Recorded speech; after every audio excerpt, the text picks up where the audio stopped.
Right, so here's this second video in the Eldar Tactica series. I'm going to do Maugan Ra, as you can tell by the picture. Again, it's a picture of my Maugan Ra.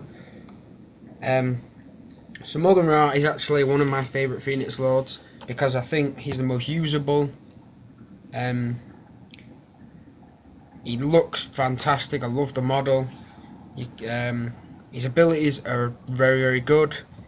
There's nothing that he's bad at. He doesn't have a drawback. He doesn't have a downside. He's just a very, very good character, and he's actually one of the cheapest, which is he clocks in 195 points, which makes him a brilliant option to take because he's so cheap.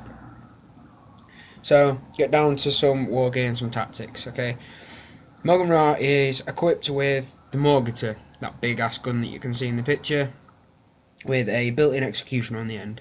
Now the Maugan Ra is basically a shuriken cannon, but it's assault 4 with pinning and rending.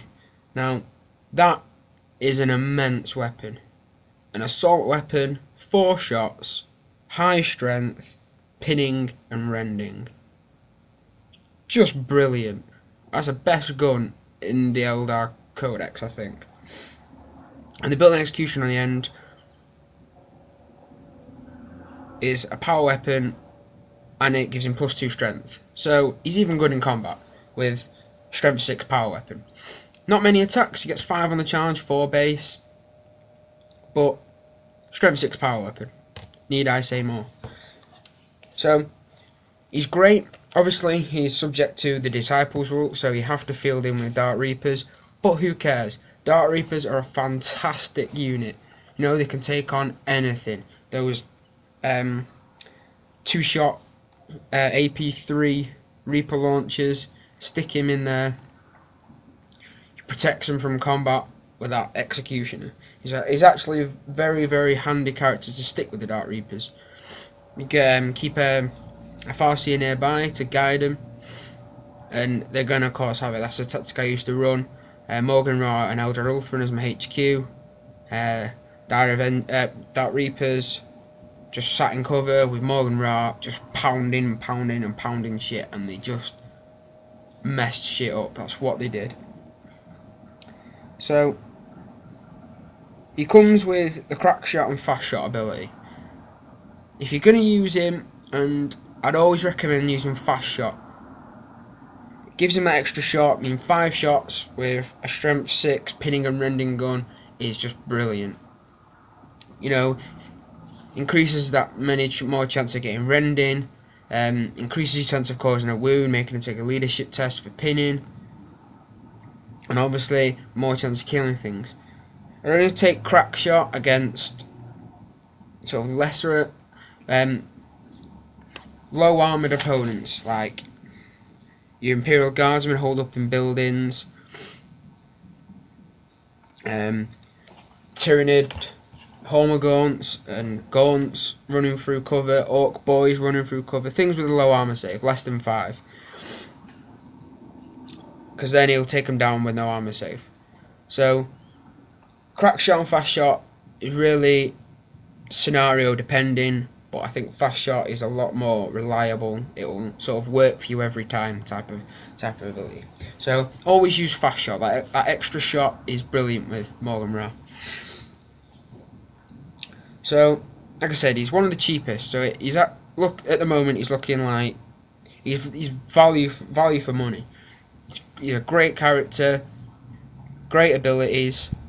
He does not hindered by the Disciples rule. He actually protects the Dark Reapers from combat, which is something you're shooting specialist squads like your Devastators, your Havocs, your Looters for the Orcs. You need to keep them out of combat because you need them to shoot.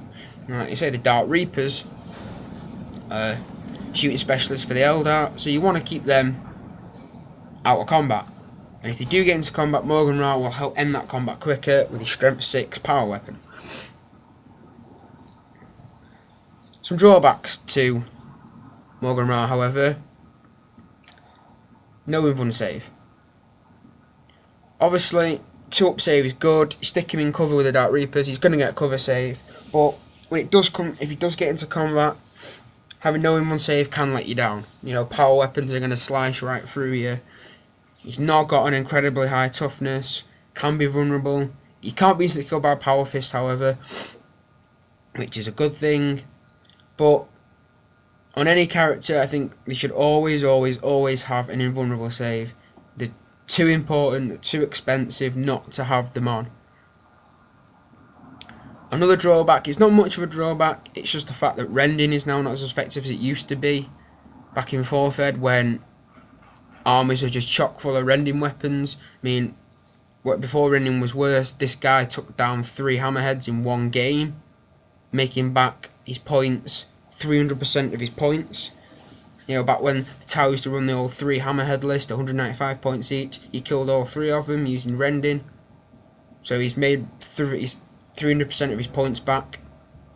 But now rending is slightly worse, and that was good. Some people say it's been nerfed, but it hasn't really. It's still quite effective. It's just not as good against vehicles, and he lost a bit. You know, he lost some of his fire from that. And that's really the only drawbacks he has. He's one of these what I like to call safe bet Phoenix Lords. You can never really go wrong with him. You might not make his points back, but he's never really going to die and do nothing. He's always going to do something. He might take down a transport. He might pick off a few from a squad. You know, he's always going to do something worth noting. You know, I've had him before. A Carnifex was coming towards my Dark Reaper squad, ready to charge him. He just broke off from the squad, charged out and killed it. And that's the kind of thing you can just Maugan Ra can pull out of his sleeve, because you think, oh, he's a shooting specialist, he's not going to cut me down in combat. And then he does. And that's a good thing to mind trick your opponent into thinking, oh, it's a vulnerable shooting specialist squad, I can hack him up in combat, but then Maugan Ra just butchers the squad. Sorry. So he's good. He's a good base platform defense for your Dark Reapers, and he's a good character in himself. There's not really many drawbacks to him other than the lack of an invulnerable save and the fact that rending's not as good as it used to be. Everything else for this guy is a positive. Obviously, he's fearless, eternal warrior. He's got fleet of foot. But if you're sticking with Dark Reapers, he loses his fleet of foot. But if he's with the Dark Reapers, you're not going to want him to fleet of foot, because the Dark Reapers want to stand and shoot. So that's about it for Maugan Ra, I think. And I'll get on to the next Phoenix Lord and keep watching the videos, guys. Alright.